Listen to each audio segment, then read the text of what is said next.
12 de agosto del año 30 a.C. Alejandría.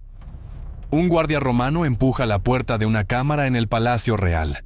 Dentro, el aire es denso, incienso, ungüentos, el peso de un silencio que parece sólido. Sobre un lecho dorado, Cleopatra yace muerta. A su lado, sus dos sirvientas. Una ya ha caído al suelo. La otra, Carmión, apenas se sostiene de pie. Está ajustando la diadema sobre la frente de su reina muerta. Con los dedos que le tiemblan, la endereza. El guardia, furioso, le grita: «¿Te parece bien esto, Carmión?». Y ella, con las últimas fuerzas que le quedan en el cuerpo, responde: «Perfectamente bien», como convenía a la descendiente de tantos reyes. Después, se desploma. El golpe seco de sus rodillas contra la piedra es lo último que se oye en esa habitación. Con ese sonido, 3000 años de historia llegaron a su fin. O casi. Porque lo que vamos a contar hoy no es solo la historia de cómo murió una civilización. Es algo más raro, más difícil de explicar. Es la historia de una civilización que se negó a morir. Que cayó, se levantó, volvió a caer y volvió a levantarse, una y otra vez, durante más de 3000 años. Hasta que un día, simplemente, ya no pudo.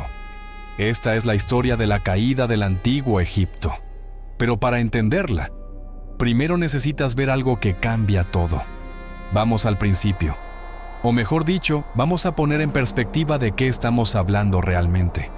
Cuando Cleopatra gobernaba Egipto, las pirámides de Giza ya tenían más de 2500 años de antigüedad. Piénsalo un momento. Para ella, las pirámides eran más antiguas de lo que ella es para nosotros hoy. La civilización que Cleopatra representaba había existido durante más de 3180 años. Pocas civilizaciones en la historia registrada se acercan siquiera a su duración, 3000 años. Para que te hagas una idea real de lo que eso significa, cuando se fundó Egipto como Estado unificado, alrededor del 3200 a.C., faltaban más de 2000 años para que se fundara Roma. Faltaban casi 3000 para que naciera Cristo. Faltaban más de 5000 para que tú estuvieras mirando esta pantalla. Egipto ya estaba ahí, y cuando por fin cayó, en el año 30 a.C., había sobrevivido a invasiones, guerras civiles, sequías, hambrunas, colapsos internos y ocupaciones extranjeras. Había visto nacer y morir a imperios enteros a su alrededor, y seguía en pie. Entonces, la pregunta no es solo ¿cómo cayó Egipto? Esa es la pregunta fácil. La pregunta de verdad, la que importa, es otra. ¿Cómo aguantó tanto? ¿Y por qué, después de sobrevivir a todo eso, finalmente se rindió? La respuesta tiene que ver con un patrón que se repite una y otra vez a lo largo de esos 3 milenios. Y una vez que lo ves, no puedes dejar de verlo. Pero para encontrar ese patrón, hay que empezar donde empezó todo. Hay que volver a un valle estrecho y fértil, junto a un río, hace más de 5000 años. Y hay que entender por qué ese lugar concreto creó algo que el mundo jamás había visto. Alrededor del año 3200 a.C., las ciudades y comunidades dispersas a lo largo del Nilo, desde el delta en el norte hasta la primera catarata en el sur, comenzaron a unificarse bajo un solo gobernante. Fue el nacimiento de un estado. El antiguo Egipto nació de la unión entre el Alto Egipto, en el sur, y el Bajo Egipto, en el norte.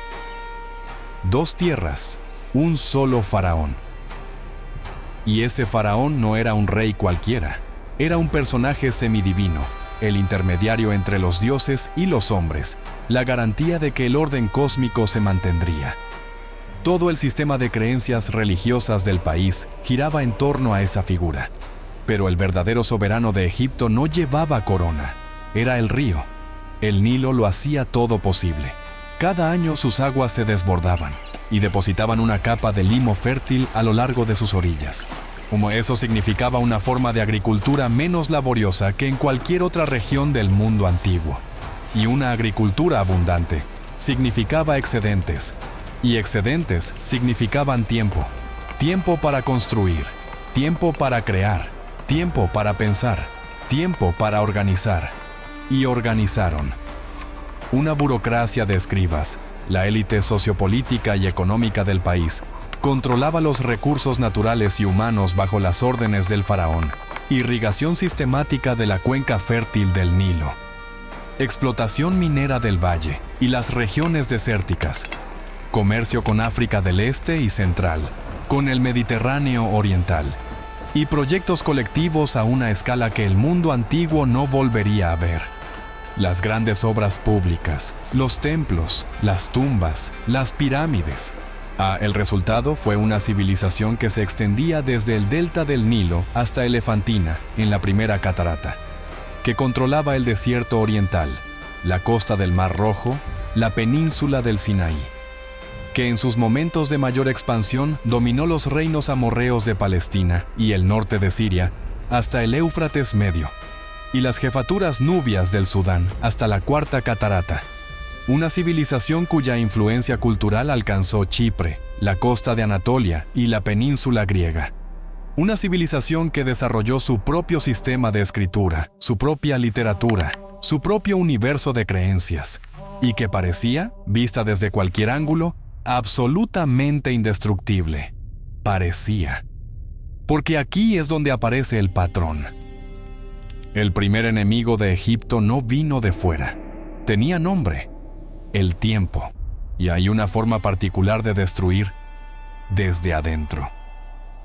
El reino antiguo, la era de las pirámides, el período de mayor concentración de poder en manos del faraón, fue la primera edad dorada. Pero incluso esas piedras enormes escondían una grieta. A medida que pasaban los siglos, el poder central se debilitaba, los gobernadores provinciales acumulaban autonomía, los recursos se dispersaban. La autoridad del faraón, que en teoría era absoluta y divina, en la práctica se erosionaba lentamente. Y entonces, el colapso. El reino antiguo se desmoronó. Egipto se fragmentó en señoríos rivales. Fue el primer período intermedio, una era de caos, hambruna y división. Vista desde fuera parecía el fin de la civilización del Nilo, pero no lo fue. Porque Egipto hizo algo que ningún otro reino de la antigüedad consiguió hacer con tanta consistencia. Resucitó. Del caos surgió el Reino Medio. Un nuevo faraón reunificó las dos tierras. El orden se restauró. Los templos volvieron a llenarse. La civilización continuó. Esa fue la primera vez que se manifestó el patrón. No sería la última, ni mucho menos. La segunda caída vino de fuera. Pueblos extranjeros invadieron el delta del Nilo con una tecnología que los egipcios no habían conocido. Carros de guerra tirados por caballos. Se instalaron en el poder, gobernaron el norte durante generaciones. Segundo período intermedio, segunda humillación. ¿Y qué hizo Egipto? Lo que siempre hacía. Se levantó, los faraones del sur reconquistaron el norte. Y no solo eso, aprendieron. Adoptaron los carros de guerra, perfeccionaron la tecnología militar y lanzaron la expansión más ambiciosa de toda su historia. Así nació el Reino Nuevo, la era dorada por excelencia, el momento en que Egipto se convirtió en el imperio más poderoso del mundo antiguo. Tutmosis I llegó al trono en 1504 a.C. En un solo año sometió a los pueblos del sur, dividiendo Nubia en 5 distritos, cada uno gobernado por un funcionario local que juraba lealtad directa al faraón. Alertado por sus espías de que el reino de Mitanni avanzaba hacia el norte de Siria, amenazando los territorios vasallos donde Egipto tenía intereses comerciales vitales, decidió atacar antes de que fuera demasiado tarde. Envió a su ejército hasta las orillas del Éufrates y venció. A partir de ese momento, el gran río marcó la frontera oriental del imperio egipcio. Y después vino Hatshepsut. Su marido, Tutmosis II, murió tras apenas 3 años en el trono, después de sofocar una rebelión en Nubia con crueldad extrema, ordenando la ejecución de todos los varones de la región. Hatshepsut maniobró en la corte para mantenerse en el poder. apartando del trono al pequeño Tutmosis, el tercero, su hijastro. Aquella mujer extraordinaria gobernó el imperio y ostentó los 5 títulos completos de los faraones del Valle del Nilo. Fue representada en esculturas y estelas con ropas masculinas y barba postiza, la mujer más poderosa y destacada en toda la historia del antiguo Egipto. A su muerte, Tutmosis el III la sucedió y desató su propia máquina de guerra. Derrotó a una coalición de príncipes de Siria y Palestina, encabezada por la ciudad de Kadesh, en la batalla de Megido. El botín fue fabuloso. 924 carros de batalla y más de 2000 caballos. El papel dominante de Egipto en el tablero de Oriente Medio se prolongó durante generaciones. Pero el poder también puede envenenar desde dentro. Y eso fue exactamente lo que pasó. El nieto de Tutmosis el IV, Amenofis el IV, llegó al trono en 1353 a.C. y decidió hacer algo que nadie había intentado: imponer un nuevo culto religioso. El culto a Atón, el disco solar. Cambió su nombre por Akenatón. Ordenó trasladar la capital del imperio a una ciudad completamente nueva, Aketatón, en la región de Tel el Amarna, en la ribera oriental del Nilo. Fue una revolución impuesta desde arriba. Y como muchas revoluciones impuestas desde arriba, no sobrevivió a su creador. A su muerte, a su hijo Tutankamón, devolvió la capitalidad a Tebas y restauró el culto de Amón-Ra, cuyos sacerdotes volvieron a cobrar el protagonismo perdido. Pero Tutankamón no era más que un niño a merced de 2 hombres que movían los hilos del poder en la sombra. El hombre fuerte de la corte, y Horemheb, comandante en jefe del ejército. Ambos ocuparían el trono tras la muerte del joven faraón. Su reinado habría sido completamente ignorado por la historia de no ser por Howard Carter y Lord Carnarvon, que descubrieron su tumba intacta en los años 20 del siglo pasado. Las dinastías ramésidas, la 19 y la 20, representaron el último gran resplandor de aquella llama. Ramsés el I apenas duró 18 meses en el trono, pero su sucesor, Seti el I, fue un hombre vigoroso que encargó construir monumentos extraordinarios. Entre ellos, el fabuloso templo de Abidos y un inmenso mausoleo en el Valle de los Reyes, el primero en ser decorado por completo. En el verano de 1278 a.C., Seti murió, y le sucedió su hijo, Ramsés el II. Tenía 20 años cuando se sentó en el trono. Gobernaría durante más de 6 décadas. En sus primeros años, reforzó las fronteras occidentales del delta, levantando una cadena de fortines contra las incursiones de los pueblos libios. Trasladó la corte de Tebas a Menfis y luego a Pi-Ramsés, la nueva capital en el delta oriental del Nilo. Ramsés el II se convirtió en el faraón por antonomasia, el constructor, el conquistador, el que parecía eterno. Pero ni siquiera él lo fue, y el mayor peligro para Egipto no vendría de un faraón débil, ni de una crisis dinástica. Vendría de afuera, de una catástrofe a una escala que ningún ejército, por poderoso que fuera, podía combatir. Después de Ramsés el II, llegó Ramsés el III, el último gran faraón del antiguo Egipto. Durante generaciones, historiadores y arqueólogos estuvieron fascinados por su muerte. ¿Cómo había muerto el último hombre capaz de mantener unido al imperio? La respuesta tardó milenios en llegar. Y cuando llegó, no vino de los textos, vino de la ciencia, de un análisis forense sobre su momia que reveló lo que las fuentes antiguas habían insinuado, pero nunca confirmado. Y ahora fíjate en esto, porque aquí hay que desmontar algo que mucha gente cree. Se suele decir que el colapso de la Edad de Bronce, alrededor del 1200 a.C., destruyó a todas las grandes civilizaciones del Mediterráneo oriental. Los hititas cayeron, Micenas cayó, Ugarit desapareció del mapa, y todo eso es verdad. Pero Egipto, y esto es lo importante, sobrevivió. Maltrecho, debilitado, reducido, pero en pie. Ramsés el III rechazó a los invasores, defendió las fronteras. El precio fue devastador, El imperio se contrajo, los recursos se agotaron, el poder se fragmentó una vez más.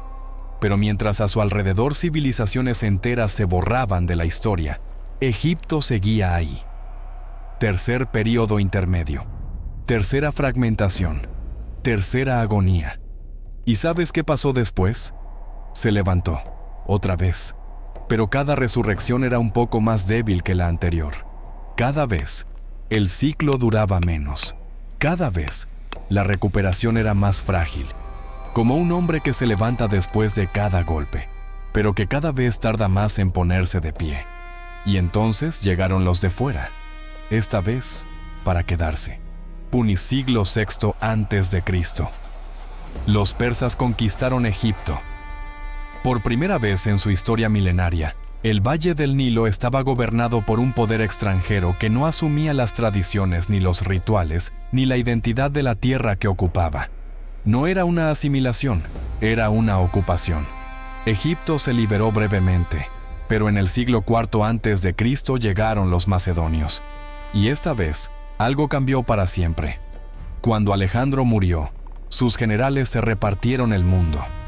A Ptolomeo le tocó Egipto, y así comenzó la dinastía tolemaica, una casa real griega sentada en el trono de los faraones. Y aquí viene un dato que debería dejarte helado. Los Ptolomeos gobernaron Egipto durante casi 3 siglos. Generación tras generación de reyes y reinas griegos, administrando la civilización más antigua del mundo. ¿Y cuántos de ellos se molestaron en aprender la lengua egipcia? Una, en realidad. Cleopatra, la última. Durante casi 300 años, la élite gobernante de Egipto no habló el idioma de su propio pueblo.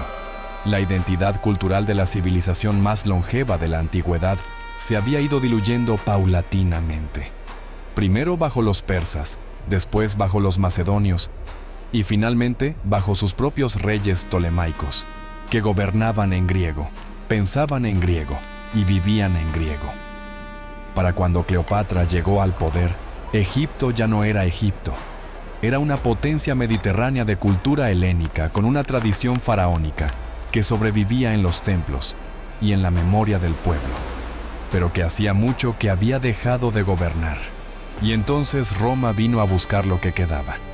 Si este recorrido por 3000 años de historia te está atrapando, este sería un buen momento para suscribirte al canal, porque lo que viene ahora es donde todo se conecta. Cleopatra apostó todo, su trono, su vida, el futuro de Egipto.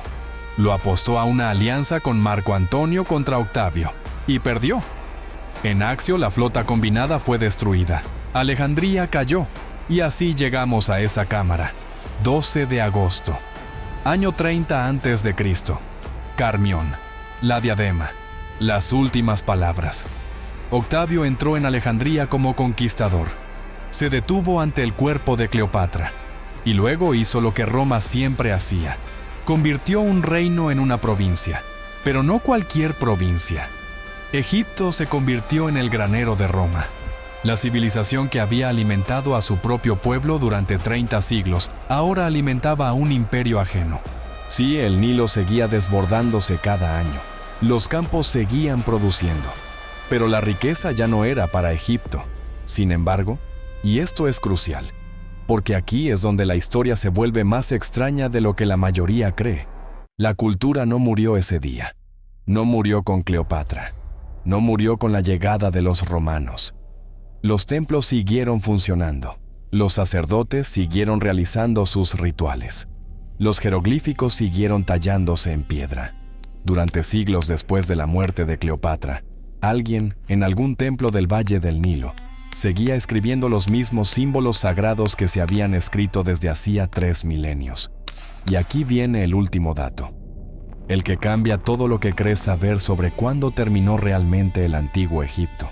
La última inscripción jeroglífica conocida fue tallada en el templo de Philae, en el año 394 de nuestra era. Más de 400 años después de la muerte de Cleopatra, alguien todavía tallaba los símbolos sagrados. Ese mismo templo fue clausurado por el emperador Justiniano, el primero 140 años más tarde, en el 535, cuando prohibió el culto a la diosa Isis. Con esa prohibición, se extinguió una religión que había estado vigente durante más de 4 milenios. Pero ni siquiera eso fue el final, porque el idioma sobrevivió. El egipcio, ahora llamado copto, siguió utilizándose, escrito en un alfabeto derivado del griego. Los egipcios se identificaron con el cristianismo, especialmente con la doctrina monofisita, y surgió una literatura copta de carácter cristiano que, bajo su nueva forma, seguía recogiendo mitos, costumbres y creencias de la antigua religión tradicional. El antiguo Egipto se había disfrazado para sobrevivir. Una vez más, el antiguo Egipto no murió de un golpe, murió lentamente, capa por capa. Primero, la independencia política, después, la escritura sagrada, después, la religión, y finalmente, el idioma.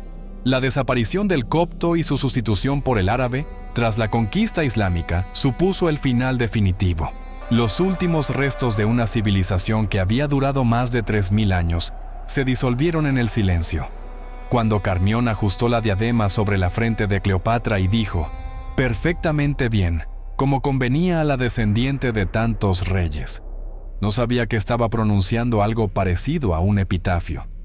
No solo para una reina, para una forma entera de entender el mundo.